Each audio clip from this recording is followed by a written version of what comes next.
Welcome back, everyone, and thank you to all of my TikTok followers. I've now reached 18,000 followers, and my Facebook followers are increasing as well. So I want to say thank you to everyone for supporting this channel and for supporting your community, your online community, when people are sharing their stories of distress and being still bound to narcissists or cluster B personalities, whatever we want to call them. What I am going to refer to them today is toxic attachment cords. In scripture, we can see that it's called unholy or ungodly ties, soul ties. And these soul ties take us off balance.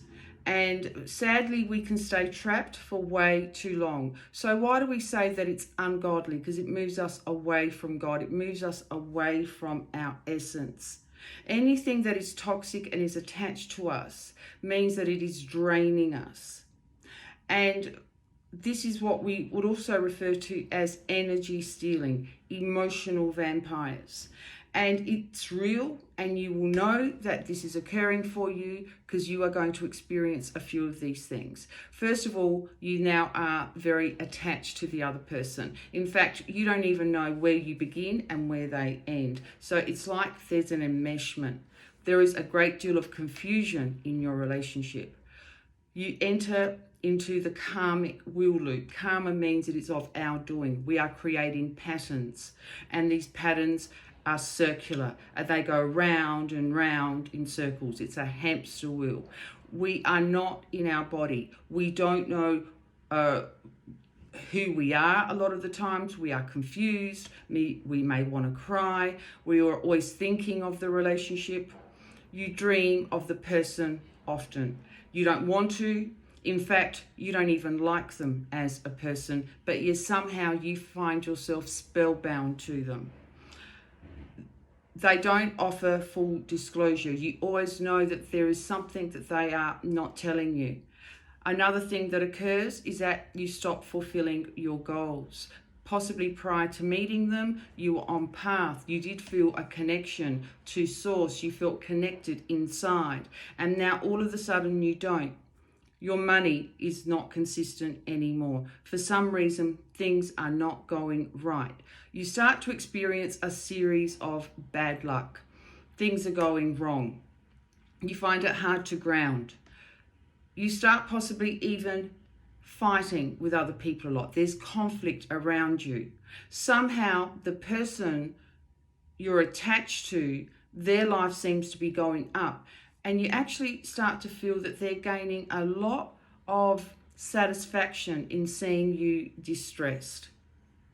They don't share their feelings with you anymore. You start to feel that they don't love you or want you. You go into the fawn trauma response where you start trying harder, better. You start to think that you're ugly. You start to actually feel that, and it's just not you. It doesn't matter what you do to bring your energy up, somehow it goes down. It's always about the other person. It's always about them. You stop discussing goals in your relationship. You don't feel that the person cares for you. Now, with these attachment cords, with these toxic attachment cords, with these ties, this is not the way that we have been designed to experience love. In fact, you can actually say that it is not love, right? Because love, relationships, we're meant to feel connected, not bound to them, not tied to them. Our relationship with the center of who we are, with God, whatever it is that you want to associate with, needs to keep us peaceful, calm, and that is exactly what is not in your life. When you are not with the person, you still think of them always. In fact, you can find your mood going down.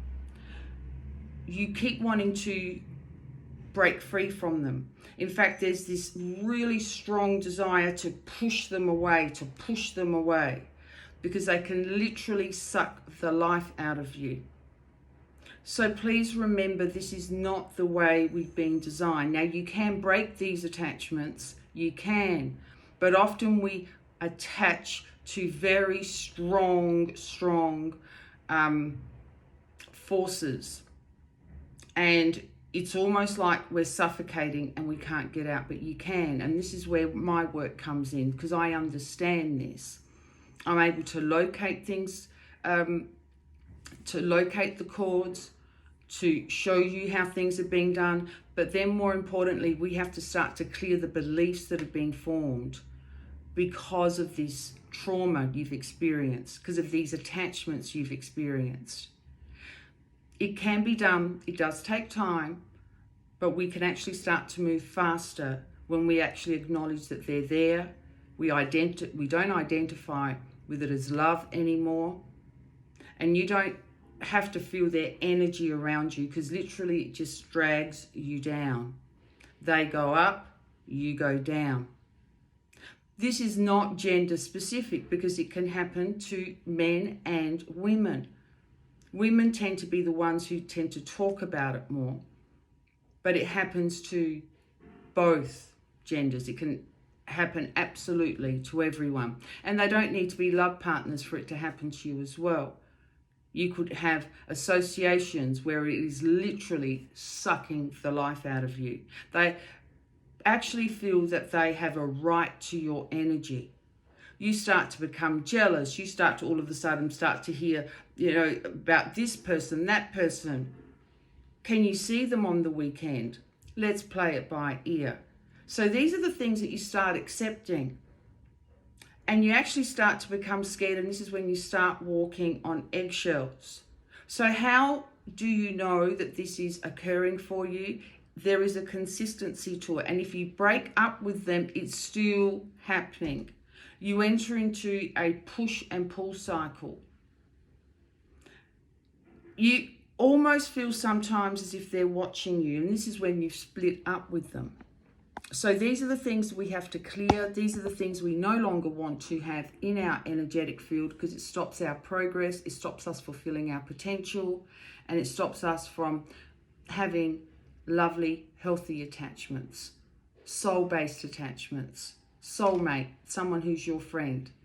All right, that's all for now. And if you would like a session with me, please reach out so we can begin uncording and we can start to bring in love. We can start to feel love in our body. That's all for now. Take lots of care.